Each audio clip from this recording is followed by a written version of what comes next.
What is up, everybody? Welcome to the podcast. Episode number 2. Miss Lacy Nelson is in studio.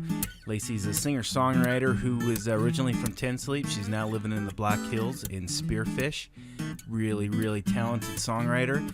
Beautiful voice. Great guitar player. It was such a treat to have her. Just one of those souls that you can talk to and know that they're just a sweet soul. Very creative. We hope you enjoy this episode. She's got a couple songs she's going to play. The first song before the interview is Gully Washer, and that is on her first album, Live at the Roman, which actually is for sale now. It's available on her website, lacynelsonmusic.com. You can go there and check that out. And then she's having an album release party May 25th, Ten Sleep Brewing Company in Ten Sleep. Just a great artist to have on our second episode. So thank you, Lacy, for that. As always, we have Sean Wallace playing our intro song. If you guys dig that song, give Sean Wallace a shout out. And let's get right into it. Here's episode 2, Lacy Nelson.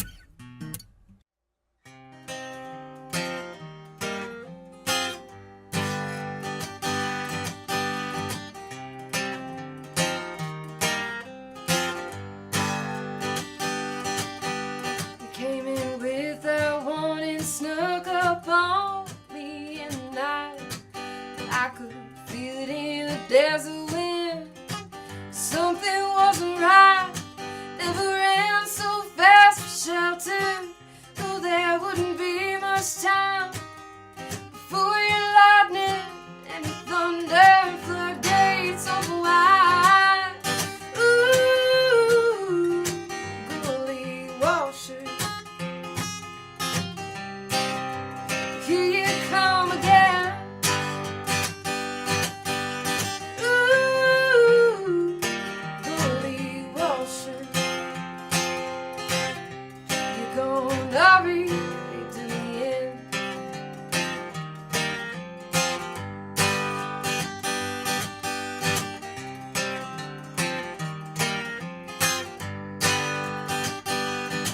Been dry for as long as I can think, praying for a drop of rain, wondering how soon you come back, how long you're gonna stay, 'cause each time you leave me up to my knees, and all the mess you made, you come back like a bad habit, wash me away.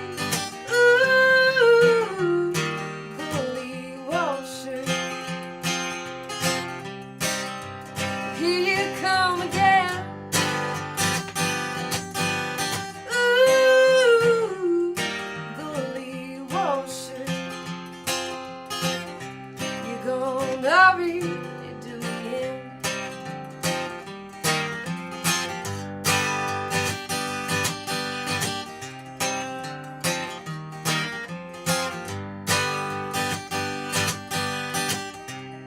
Next time you come around, I'm finding higher ground. Ooh, Gully Washer, here you come again. Ooh, Gully Washer, you're gonna really do me in. You're gonna really do me in. Hey, Lacy, welcome to the podcast. How you doing today? I'm great. Thanks for having me here. Thanks I'm really for doing excited. it on such short notice, and we're just getting started, so to have you on so early, we appreciate it. I feel honored. Okay, good, good. I just got to say before we go any further that if you haven't seen Lacy and you haven't listened to her music, even without listening to her music, her smile just brightens the room. It's worth the price of admission just to see her smile. So You're so sweet. you have such Thanks. a beautiful smile. Thank But you. on top of that, you write amazing songs, which I've seen multiple times. Thank you. Yeah, first time I saw you was at the singer-songwriter competition in Laramie, which I think you placed in like third or something. Yeah, around there, I think third. Yeah, in the top 3. Yeah. You talk about that experience a little bit? What do you think of that? Yeah, so it was interesting. I don't know. I've only been writing songs for I've been writing songs since I was little. Yeah, okay. But like that's the kind of stuff you just like keep underneath your bed and don't really show anybody. So yeah, I've been writing songs like seriously for like the last year, right? So I saw the songwriter competition. I'm like, cool. I've got like 3 or 4 songs. Maybe I should try it. And it was interesting. So like the songwriters judged each other. Yeah, which was interesting. Yeah. Right? It's weird because I mean, then I don't know. Everybody's pretty picky about the kind of music that they like. Yeah. So it was. They are because I was teasing you earlier about country music. I don't necessarily listen to a bunch of country music, but I can appreciate a good country song. Sure, right. It's all about the writing, Exactly. right? Yeah, and I think that's what they were trying to go on. Like a writer can recognize another writer. Sure, absolutely. You know, because they understand the process and they understand whatever. So that was interesting. It was really cool. Mostly, I was excited about it because there's so many amazing musicians in Wyoming, but nobody knows each other. You know, everybody's so far away from each other that like they don't ever meet.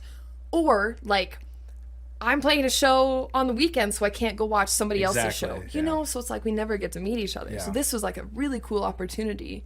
Yeah, that weekend in Laramie was great. I mean, there was just tons of talent there. Where did you go through the quarterfinals? Was it in Lander? No, in Sheridan. You went to Sheridan. I went to Sheridan, yeah. Okay. Then you're from Ten Sleep, right? Originally? I'm from Ten Sleep originally. Yeah, I grew up on my family's ranch. Yeah, ranch girl. Okay. Yes, ranch girl. Yeah. So you know a hard day's work before you were 10. Well, yes, exactly. Yeah, and we were branding all day yesterday, and then right when we got done branding, got a quick shower, had to drive down to Chugwater because my boyfriend had a show down there, and then it's like the work never ends. Ten Sleep to Chugwater to Casper today, right? Yeah, Spearfish to Ten Sleep. Or were you? All over. I don't even remember. Yeah. Well, that's another difficult thing about Wyoming is we have 500,000 people, but they're all spread out. So we have one big city spread out in the 8th largest state in the United States. And so I may never hear the guy who plays in Rock Springs because it's 6 hours from here. Exactly. So, Exactly. Yeah. And that's something so when I was living in Ten Sleep, I just moved to Spearfish like in February. Okay. So I was living in Ten Sleep and I was booking all these gigs for the summer in Wyoming thinking like, yeah, I'll be in Ten Sleep. So I'm in the middle of the state. I can go anywhere I want. Now I live in Spearfish. It's like, okay, great. I get to drive 8 hours to get to my show. Where's your furthest gig you've booked from Spearfish? Well, I've got a couple in Red Lodge. Okay. And so that's like a 6-hour drive. Yeah.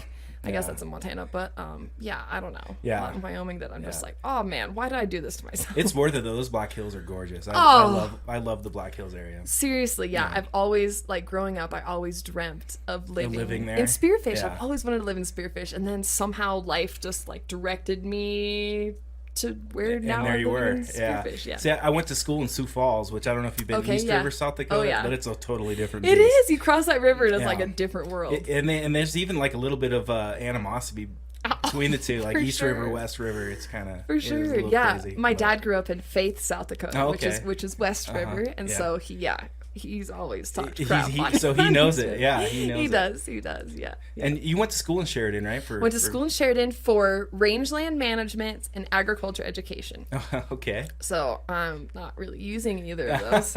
Well, me either. I went to college and I'm not using. I have 2 degrees and don't use them, so don't feel too bad. Well, that definitely makes me feel better. Yeah. So let's go back to that singer-songwriter competition, where what it was for people that don't know, they had a quarterfinals in a few different cities in the state, and then everybody got together in Laramie, and they, like you said, the musicians judged the competition, and so you're basically being judged by your peers, and you work your way through. I made it through the Casper round, and then I got to Laramie and realized I was way out of my league. But I loved it. It was great seeing so much talent in Laramie at one time, and I don't know of any other states that could have a statewide competition like that, just because it's so big. So big, right? Yeah, it was so interesting to have so much talent in one spot. You know, I remember watching a video from the green room at the finals where everybody was kind of jammed. That was such a cool video. I love that. So, yes, it was cool. It's just I don't know. The group of people that you get to be around as musicians, the like-minded kind of, we're all a little crazy, we're all a little weird, and big hearts. It stretches beyond genres too. So, absolutely, yeah. If you're a musician or if you enjoy good music, it's like, it doesn't matter what genre it is. It's kind of a universal thing. Good music is good music. Yeah. So how did you get started in music? Were you always musical? Yeah. So my mom always had a piano in the house. Okay. always had a piano. That was big for her. That was a big, important thing. So your mom played piano. She tried. She tried. Okay. She tried. But she tried. loved having a piano. She loved having a piano in the house. Yeah. That was important to her. And so, yeah, ever since I was able to reach it, you know, I was tinkering around. I was playing around on it. And so my mom got me into piano lessons. I was a kindergarten, probably 5 or 6 years old. And oh my gosh, my piano teacher was so awesome. She was the best because, like, she recognized pretty early on that I was not going to read the music. Like, that was not my thing. That wasn't your thing. That wasn't my thing. So she really encouraged me to start creating my own songs, you know, creating my own stuff, using my creativity. And so she would send me home and say, hey, next week I want you to come back with a song made of just high keys and low keys. Nothing in the middle, just high and low. And come back next week and you show me your song. She did cool stuff like that all the time that just really opened up worlds for me, you know, just to be creative and not have to stick to just reading music. You know, I learned how to read music because you have to, you know, you have to, but yeah, she was great. And so piano lessons for a while. And then I got in middle school, kind of stopped taking piano lessons. High school, I didn't play sports. Even though, like, in a small town, everybody has to play sports, but, like, I tried and they're like, no, you're okay. You can go find other things to do. So, yeah, so I just came home, played piano every day. Started writing my own songs. I was writing, like, real religious songs for a while. I don't know where that came from, but so I was doing that.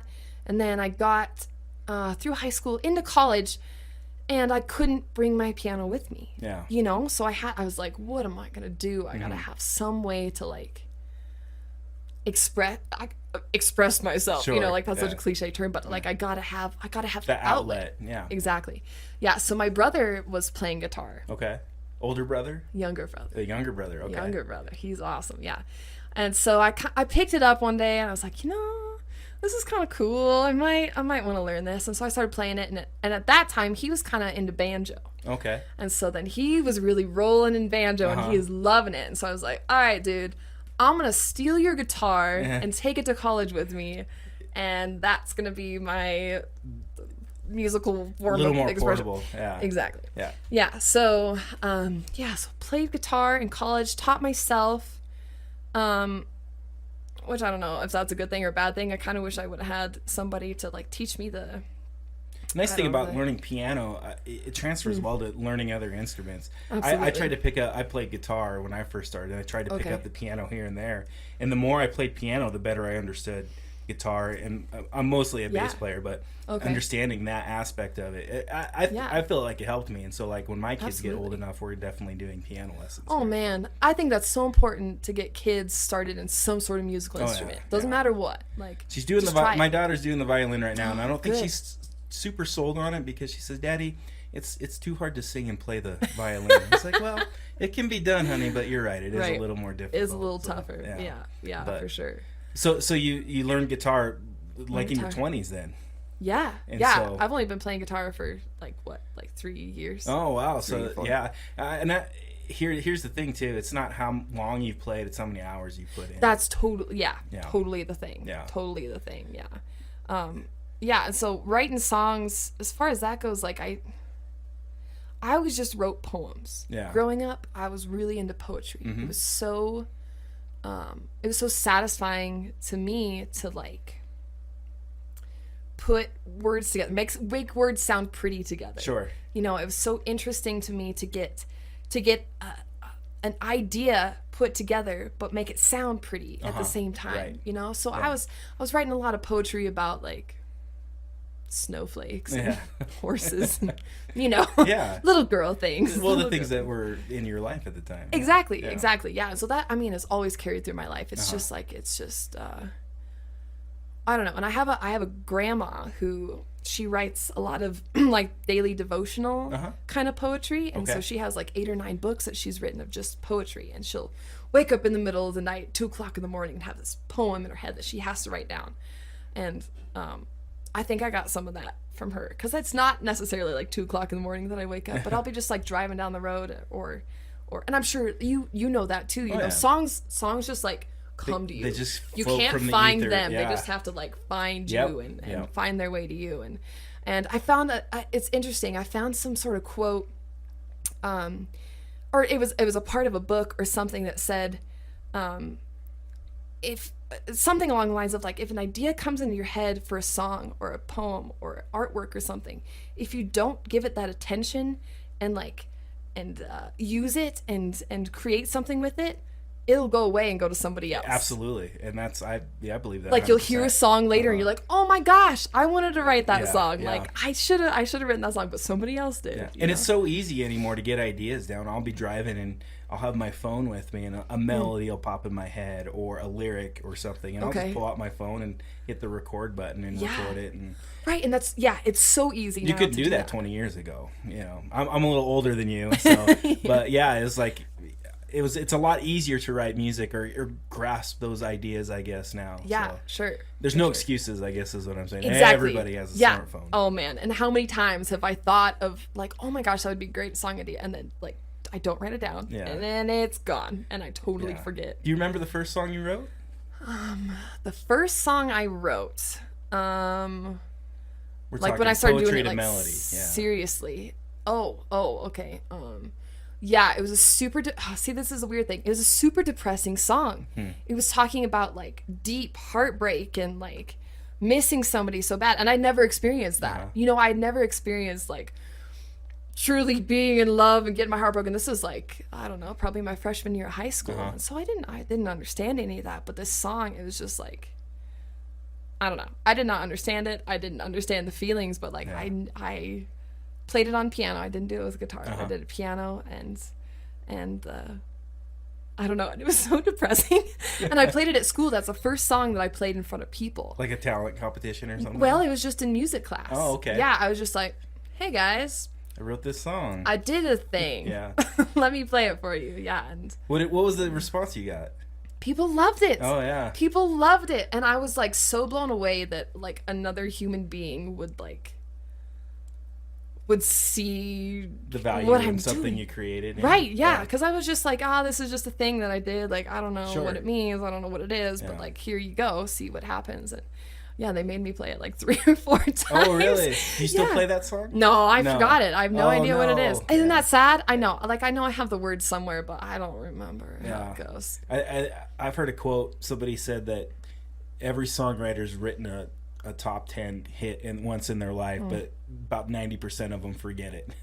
And They that's just don't so remember true. it. Yeah, that's so true. Yeah. It's so And sad. it's funny to see what other people value, because I've written stuff and I'll bring it to bands. I'm not the greatest vocalist, but I've played in bands where I'll bring songs to the Okay. table, and I'll think I wrote this great song, and I'll bring it to them. They're like, "That's just isn't connecting." And then there'll be other songs I'm like, I threw this song together in 5 minutes. They're like, "Oh, we got to do this. We got to Right. start rehearsing this." And so it's weird. It's kind of a weird thing, like, what connects with people and what doesn't. Yeah, So. absolutely. But every song to you is kind of special, I think. Well, yeah, and it kind of, I feel like each one of my songs kind of represents a different chapter in my life, or like Yeah, it's a part of you. Yeah, it's totally a part of me. I feel like it's just like tearing off a little tiny piece of my heart and putting it with some music Sure. notes, and Yeah. It's all the cliches that people, I think, make fun of musicians for, yeah. but they're true. I They're think so true. Yeah. Absolutely. Yeah, there's a little bit of you in everything you write, whether it's good or Absolutely. bad, or Well, depressing. and that's the thing about, I feel like a lot of the songs that I write are true. Like, I try to make them true because I don't know how to write something that's not true. Mm-hmm. But like a lot of them, I have to add in a little embellishment, like to make it, to round it out and make it pretty Sure. and whatever. Yeah. But I've only had one experience like this where somebody heard my song and they're like, "Oh, is that about me?" And they got like all upset about it. I'm like, okay, no, Yeah. it's not about Yeah, you. It's right. not about you. Yeah. It's like totally. Yeah, and that's the other thing. You write songs and people, they wonder who it's about, and sometimes it's not about anybody. Seriously. It's just what you just a felt song. in the moment. Yeah, Exactly. Yeah, and some people need those cathartic experiences to get things out, but other people can write music and it's just part of who they are, Totally. what they're feeling or what they see even in Yeah. other people, or Yeah, and I feel like writing a song sometimes for me is a good way to like process things. Yeah. To see things from an outside view and to like understand what's going on, or kind of like to put to put it in a bottle and say, this is what I feel, or this is what's going on. Oh, we had Jerry Mitchell on the podcast, and he writes, I like to think he writes little short stories and puts them to music. You know, they're in, and, you know, they rhyme and they're in set to melody, but obviously those aren't his experiences that have actually happened to him, but there's something to him that he wrote that. And Chris Weideveld, who was in he was in the singer-songwriter competition too. Yeah. He writes a lot of historical type songs where he'll take an event from history and write a song about it, and it's just amazing. Right. Because I can't do that. I've tried before, and there's a few times I've written songs about people, but he's a master of doing something like that. Yeah. You know. So it's definitely interesting, those kind of songs. I haven't been able to do that either. Like take a historical event and make it a song. So how do you craft songs? Do you sit down and I'm gonna write a song today, and you get out a notepad and your guitar? I wish I could do that. Yeah. I wish I could do that. Most of the time, it's just like I have the song in my head right now that is not written yet, but it's like it's rolling around my brain, and but I don't really know how to I don't know how to get it out of there yet. Yeah. But it's like I was having a conversation with my boyfriend yesterday about walking through graveyards and how it's almost peaceful, and how it's interesting to look at the names and the dates on things and think, okay, this person is remembered. They've got flowers, or they've got, it's taken well care of. Or this graveyard over here, everybody's forgotten about these people. It's overgrown. All the gravestones are falling over. So I was just like graveyard walking. That's such an interesting, what kind of a metaphor can I turn that into? So it's just sometimes it's from conversations. Sometimes it's from, I don't know, just random stuff. And then I try to get my notebook out and write without stopping. Mm-hmm. Don't think too much about it. Just write. Don't worry about spelling mistakes or anything. Just write and get all my ideas down, and then go back and pick things out of that, or use those same ideas and try to make them into something. Sure. Do you go through a season where you'll write 5 or 10 songs in a month or a couple months, and then go a long stretch without writing anything? Yes, absolutely. Yeah. I feel like I have to have all of my needs met to be creative. Yeah. I have to be comfortable in my environment and my life. I don't know. I feel like I have to be in a certain a certain season of life to have these songs come to me. And sometimes, there's definitely there was a 2-period year of my life. Two-year period. Yeah. What are those? 2-year period where I did not do music at all. I didn't even pick up my guitar. Nothing. 2 years. Yeah. And so then after that, it was I was in a bad relationship, whatever. And then once I got out of it, it was a crazy tidal wave of just ideas, all these. Yeah. It's oh my gosh, I have to get this all onto paper. I have to get my guitar out. I have to sing. And so, and so it's, I don't know. It was a cool time in my life when I was just I didn't have a job. It was the middle of winter. I was just living in my house, playing guitar and writing all day long. And so I got a large majority of the songs on my album that's coming out soon. I got a large majority of those songs written in that season of your life. In that season of my life. Yeah. Yeah.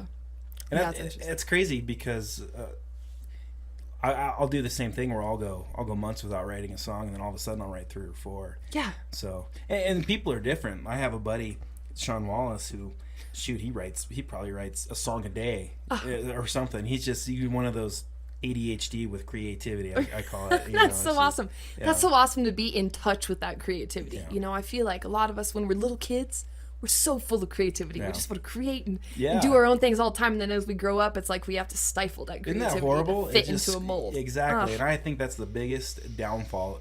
And obviously, I'm being biased as someone who's creative. But I find that's the biggest downfall of society. For sure. It's a lack of creativity. People, aren't given the space to be creative. Playing guitar is good and all, but you got to get a job. And those things are important. You can't just be a slouch and live on people's couches and deliver pizza or whatever, but sometimes people are meant to do that. Some people are meant to do that and write songs. And so I agree. But you're right, our society kind of squashes that down and puts that in there. It sounds like you grew up in a household that kind of fostered that creative side of you. Absolutely. Yeah. My parents are awesome. They're so awesome. Are they musical at all? So neither of them play an instrument, but my dad loves to sing. Okay. He sings all the time. Yeah. He cannot remember a word to save his life. Yeah. So he just makes up his own He words. just makes his own. And he just sings around the house. He'll just be doing stuff and just be singing, you know. And he always made up songs for me when I was little, and yeah, they're extremely supportive. Yeah, you know, that's good. I'm so blessed and lucky that way to have parents that honestly care about what I'm doing. You know, So I ordered my CDs a little while ago, and they came in. I sent them to my parents' house, and so I haven't even seen my CDs yet. But Mom and Dad have listened to my CD like I don't know how many times, so many times, and they show it to all their friends and whatever. But they're so supportive. That's good. My mom was a second grade teacher, so she understands little kids and the importance of creativity and being yourself. Right. So she really fostered that in me for sure, and my brother. Yeah, and that's important. Like, I love my parents, but back in the day, I'd play in a lot of like metal bands or rock bands. And, oh, Mom, you got to check this out. And she'd put it in, and she'd go, oh, that's really sweet, dear. It sounds really good. You could tell it's just not her cup of tea. Right. But they always just supported me, which was kind of nice. Yeah. So, I think that's important too to pass down. I mean, I try to pass that down to my kids, and if or when you have kids, I'm sure that passes down too. Yeah. So, and that's just and nothing, because if my kids didn't want to do music, if they wanted to do athletics or whatever they're passionate about, right? Yeah. Whatever. Everybody, you need something worth living for, and I don't think that's a 9 to 5 for most people. Oh no. It's just, if you do that, I think you have a miserable life. If most people don't like their jobs anyway. So. Right. Yeah, and that's crazy to me that people do that. Like, you have this one life, you know, you have this one life. Why would you want to wake up and be upset about going to work and have to work until 5, then you come home and you're just like you tired, watch sick, TV and go to bed and do it all again the next day. Yeah. And so, like, for a long time I was against that, totally against that, and I still am. I was very against, like, getting like an adult job or whatever. So I work at a greenhouse now. Oh yeah. Okay. In Spearfish, which is not really an adult job. Like, I go there and water plants and walk around greenhouses all day, and I love it. I love it. It's so fun. I bring my dog, and it's great. But I cannot imagine myself in a 9 to 5 job. I don't think I could do it. I don't think I could do it. And it's my dream for life, my biggest dream for life. Music is definitely, like, it will be part of my future, but, like, my biggest dream for life is to have a huge greenhouse, have a bunch of chickens and goats and bees, and grow my own produce and have a milk cow and just be like a little hippie ranch wife and, like, raise my babies out in the middle of nowhere and you know, sing them to sleep or whatever. But that's my biggest dream. That's what I want to do. And that's not 9 to 5 at all. That's every day, all day. But that's the kind of lifestyle I want to live for sure.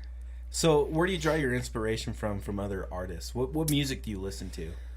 So I listen to Mac Miller. Okay. I love Mac Miller. I listen to old stuff. I listen to new stuff. I try to immerse myself in lots of different genres, because I draw inspiration from everything I hear, everything I listen to. You know, every show that I go to watch, or every song that I hear, I'm listening to it, and consciously or subconsciously, I'm picking up things from. I'm picking up ideas, or, like, I love listening to Mac Miller, for example. Like, I love listening to, like, how his brain puts words together, how his brain interprets life. Sure. You know, so I don't know if I can say that there's one or two influences that are, like, big in my music. I crave authenticity and originality in music, you know?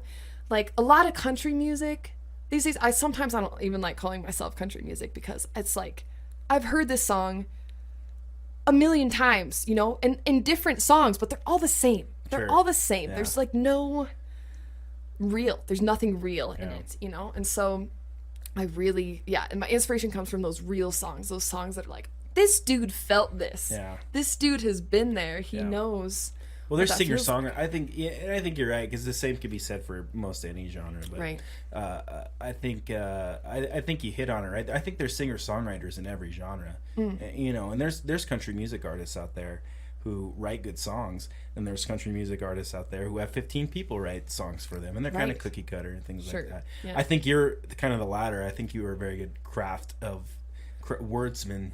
Thank you. Crafting your words together and putting them to music. So, and it's obvious that people connect with that. You have a lot of shows and things like that. So, but yeah, I think there's a big difference between an artist and a singer-songwriter. I think you tread the line very closely when you compare the two, because I think there's people that can regurgitate music very well. They Sure. can sing, or they could play an instrument very well. When it comes to creating something original, they just maybe don't have that. That's a whole nother world, isn't Yeah. it? Yeah, and that's a lot of times what I ask musicians when I meet a musician, somebody who can sing or somebody who, you know, plays shows or whatever. What do you write? Yeah.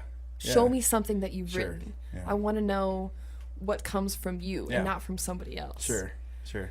Do you do a lot of shows with other people, or you usually do stuff by yourself? Most of the time, it's just me. Just you. It's just me. I love playing with other people. When I was going to college, I was going to bluegrass jams every week. Yeah. You know, just to jam with old dudes playing mandolin. Sure. And Right. I love it. I love playing Yeah. with other people and that energy that comes with it. You know, and so all my shows I do, you know, on my own. I played with Red Butte. Yeah. And yeah. that's fun. I Yeah. love playing with those guys because Yeah. they've got that energy, Yeah, you know. It's right. fun. It's fun. But yeah, I'd love to play with a band or with some other people, but You ever played in a band before? No.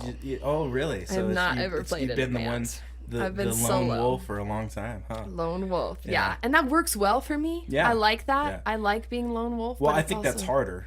I honestly I do, and this is coming from a guy who plays in bands. Okay. And so I think it's harder to do the lone wolf thing. I really do. Yeah, it's definitely because it's all you. You know, Yeah. you can't depend on anybody else to like Yeah. pick up your slack Yeah, and cover right, for you. It's like if right. you mess up, it's like this is on you. Yeah. It's easy to get rehearsal times nailed down. That's about the only thing that's True. easier. But True. yeah. And I see the benefit of both. Like I said, I'm not the best vocalist, but I love writing and stuff, and I love bringing that to the table and having other musicians do it. And so I really appreciate those people that can do both. And I think you're one of those people where you write a good song and then you can execute it how you want to execute it. Yeah, and that's something that I've wanted to play with is like when I write my songs and I play my songs, it's only my mind in Yeah. them. You know, it's only my creativity in it. But I like the idea of layering other people's creativity on top of it. Sure. You know, and so it becomes more of a collective. collective, like a group project. Like this is a group of people and their minds and Yeah. how they're like intertwined Yeah. together to create this one piece of work. Yeah. I think that's so Well, when you interesting. settle down in your hippie commune, you can maybe get some other musicians there with you. If you need a bass player, you can give me a call. But no, I think that's good. I think whether you do the lone wolf thing or whether you're in a band, as long as you're doing something, I think it's important. And just getting that stuff out there is important. Yeah, that's definitely something that I have a lot of fun with. Is like Yeah. when I get to my show and I'm like, this song has never been played for anybody else, and I'm terrified to sing it in front of Yeah. you guys, but I have to play it in front of people. Well, and know, you play everywhere, which I mean, you'll be playing in Casper, and then like we talked about, you're playing all over the state of Wyoming and Montana. Right, yeah, coming like up I'm here, and so it's that's really something. Yeah, you're It's an adventure. The hardest working girl in show business here. Yeah. Well, yeah, it's funny. I'm playing at Gruner Brothers tonight, Right. and then tomorrow morning at 10 o'clock, I'm playing at Deadwood Mountain Grand Yeah, I for saw the Mother's that. Day thing. Yeah. So it's like, I'm going to get home at like 3 o'clock in the morning and got to get ready. I can sleep for a couple hours, get Yeah. ready to play the show. It's crazy. I don't know why I do it. I don't know why I do it. Well, when you get to my age, you may not do it as much. Oh, I know it. Just I've been doing it pretty solid for like a year now. Yeah. And Oh, so, you've been going. I mean, you're up here. You're down here in Casper quite a bit. Yeah. And so in March and April, I kind of tried to like take a break. Like I got sick of traveling around everywhere. right. You know, I was like, I need a weekend where I can just like Yeah. sit on my couch, Yeah, not right. touch my guitar, and watch do some nothing. Gilmore Girls and just veg out. Yeah. No, I hear you. Right. Yeah. Well, it's Vikings instead of Gilmore Oh, Girls. okay. But, I mean, Excuse me. So let's talk about some shows you got coming up. You're playing at the Mountain Grand. This podcast won't air in time for that, but that's a really cool venue. I love that venue. I've never played there. Oh, but really? I went to the Songwriters Festival that they have there. Okay, yeah. The Wild West Songwriters Festival, Okay, I think is what and it it's was called. at the Mountain Grand? Yeah, it's at the Mountain Grand at different venues there in Deadwood. And so I've been in Deadwood Mountain Grand and I've seen it, but I've never played there. That's a really cool venue. I went to a Primus show there in October, and it's just a great venue. It's nice and open. There's no bad place to sit in there, and awesome. yeah, it's really good. I'm excited about that. And so May 25th, you got an album coming out, right? Yes, Let's talk sir. about that just a smidge. Okay, sure. Yeah, so this album I recorded I recorded it live at this cool little theater in Red Lodge, Montana. It's called the Roman Theater. The Roman, okay. The Roman, and it's just like this. You walk into it and you feel like you're back in like the 1930s. You know, like everything is old. Everything is super old. And so I just I got up on the stage, and Mike Tutai was the guy that recorded it for me. So he had all the stuff set up there, and so I just sat on my little stool and played my guitar, and he recorded it, and it was like all one take kind of deal. And so it's just me. I don't have anybody else on the record. It's just me, which I wanted to do that for my first one, just because it's kind of a mile marker. Like, this is my first year of music. Well, it's capturing what you're doing right now. Exactly. And when people come to my shows and they want to buy my CD, they want to buy what they hear tonight, you know, and not you know, a bunch of stuff layered on top of it. My next album, I definitely want to do like full production. I want to get some people on it and make it fun and full. But yeah, this one is just me. How many songs are on that? 9. 9 songs. There are 9 songs. Yeah. Very good. Very good. All originals. Any of the songs you played for us today, are those any of those? Yeah, Gully Washer is the first song on the album. Oh, very good. Okay, so you got one of the songs that. So thank you for playing those for us too. So that was real fun. But cool. So that comes out May 25th, right? May 25th. Where's are you having a release? Show for that? Release party is at the 10 Sleep Brewing Company, which is kind of where I got my start. You know, that's kind of where I started playing in front of people and where I did my first couple shows. Where I played with my brother before. Plug to 10 Sleep Brewery, because the Speed Goat. Oh my gosh! I could freebase that stuff. That Killer, stuff is so right? good. But I'm a fan. That's a cool brewery. I've been in. Yeah, it's really cool. So. It is fun. Yeah, I'm a half Speed Goat, half lemonade kind of. Oh, okay. All right. I've never tried that. That's pretty good. It's the best. I'll have to try that. Yeah. Okay. But yeah, so that'll be fun. And that's on the 25th. It's on the 25th. Okay. Yeah. My parents are deciding to buy a beer for anybody who buys one of my CDs. Oh, so that's a cool deal. But that is cool. And then you're going to be back down here in Casper, David Street here soon, right? Yeah. The 15th of, is that June or July? June. Yeah, okay. June, yeah, the 15th of June. And you're opening for somebody on that one? Yeah, opening. I don't remember who it is. Yeah, I probably should remember, but yeah, it's at like 2 or 3 o'clock in the afternoon, so it'll be good and hot. That'll be your first time playing at David Street, yes. right? It's such a cool place to play. I wanted to play there. Yeah, you'll love it. That's a really fun place to play. And you'll be in Cody at the Irma on the 28th of June. Yes. Correct? Okay. Yep. And that's I've never been there. Is it it's a smaller place, or? So it's just like a historical hotel. Oh, okay. It's like Buffalo Bill Cody's hotel. Oh, okay. Right? All right. So yeah, I usually play inside at the little Silver Spur Saloon or whatever. Okay. And it's kind of an interesting little mix of people in there. But so I'll be playing outside on the porch. So what's tourist season too, though? Oh, yes. That town just gets inundated with people during the summer. It so does. That'll be a pretty good show. I think it'll be cool. So and then you're in Red Lodge, Montana, 20th through the 22nd for a showcase. Songwriter showcase. Yeah, Songwriters Festival, and that should be really fun. Yeah, There's that should be be some fun. cool talent there, for sure. Is that regional? And who It's all over. They're bringing in Nashville songwriters people and from everywhere. People from all over the United States too. Yeah. So is it concerts, or they have workshops, or? Well, they have. I don't know if they're gonna. I think they have some workshops. Yeah, but mostly rounds. Mostly just songwriter rounds with 3 or 4 people in there. And that sounds. Yeah, that sounds like fun. It'll be cool. And that's June 20th through the 22nd. Yes, sir. And that's open to the public. They can come see. Yeah, I think you might have to buy tickets for it. I'm not sure, but yeah.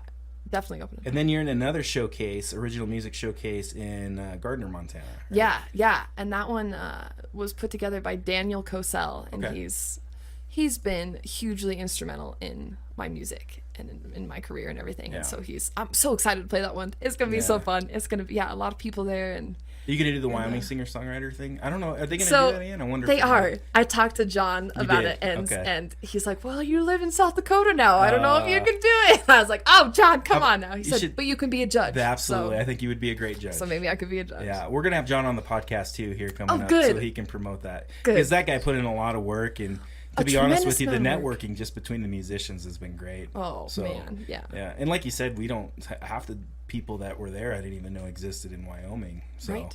you get kind of stuck in your little community and you don't branch out. But Yeah. we're lucky here in Casper. We have a pretty vibrant music scene with a Really lot and of truly, people. yeah. Casper has great music. Yeah.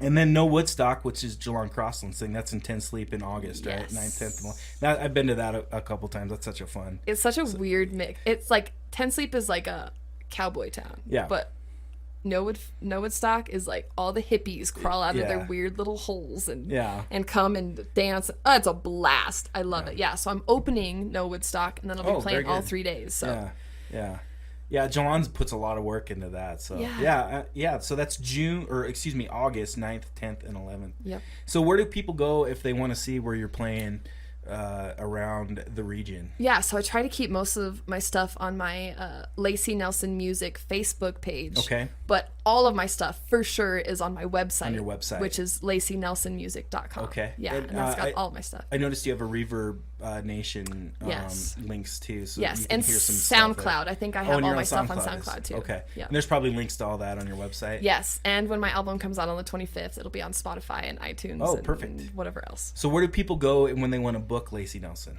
So my website has my email and phone number and everything on there. Yeah. Email is usually the best way to get a hold of me. Yeah. LacyNelsonMusic@gmail.com, and that's the easiest way to get a hold of me usually. And you're the lone wolf, so it's easy to get Lone wolf. get you without any scheduling conflicts. So, and then are you gonna have the album for sale there on the website too? Then, Yeah, said you it'll can be on buy it. You Spotify can buy and it right iTunes. now on the website. Oh, you can pre. Oh, it's up for sale now. Yeah, Oh, on the okay. website. On the website. Oh, yeah. very cool. Yeah, but Okay. so then I'll have my CDs. I don't know if you can buy. I probably won't sell the actual CDs on the website, but at my shows, I'll have CDs. my CDs available. Yeah. And you said they'll be on iTunes and Spotify Yep. and all that. Yep. Yeah, I highly recommend it if you haven't. If you listen to the couple songs that she played for us here, you check that out because I haven't heard a bad song from Lacy yet, and so yeah, like I said, the first time I saw you was at the singer-songwriter competition, and you played on the patio there at I can't remember the name of the venue. Was it the Alibi? The Alibi. Okay. Yeah, and you could have heard a pin drop when you started playing because it was just amazing. You got a voice that just pierces through the mix, and Thank your you. guitar playing's exquisite. So yeah, I thought it was great. I knew I was out of my league when I watched the first round of that stuff, but Thanks. but no, I appreciate you coming and talking on the podcast. Yeah. Thanks for having me. You'll come back and talk with us again sometime. Absolutely, I'd love to. Sure. When you have something big to promote, we'll have you back, and Cool. we'll talk a little bit and Sounds good. have you play some more stuff. So, so we've been talking with Lacy Nelson, and check out LacyNelsonMusic.com and Lacy Nelson Music on Facebook, and honestly, check her out. She's got some great stuff. Thanks, Lacy. Yeah. Thank you.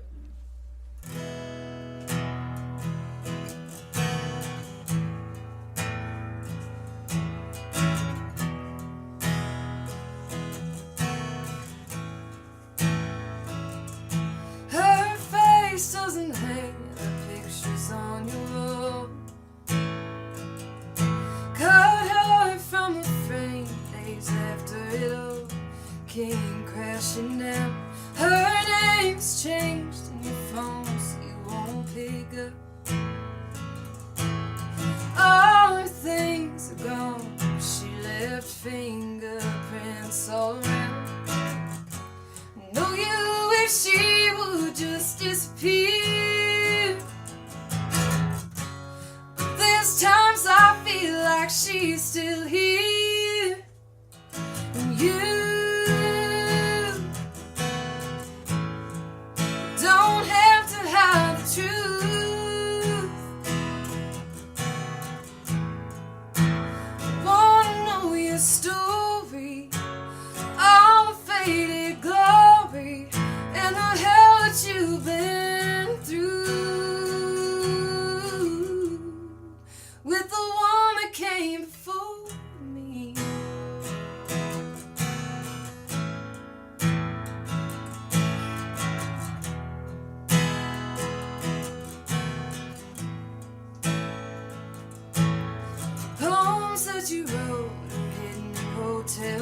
past, about the hope that she stole and ripped right from your open hands reaching out. I know that her ghost haunts you when you're dreaming. You're holding me close, but I still get the feeling that she's around. Know you wish she would just disappear, but there's times I feel like she's still here. And you don't have to hide the truth. I wanna know your story, all the faded glory, and the hell that you've been through with the one that came before me.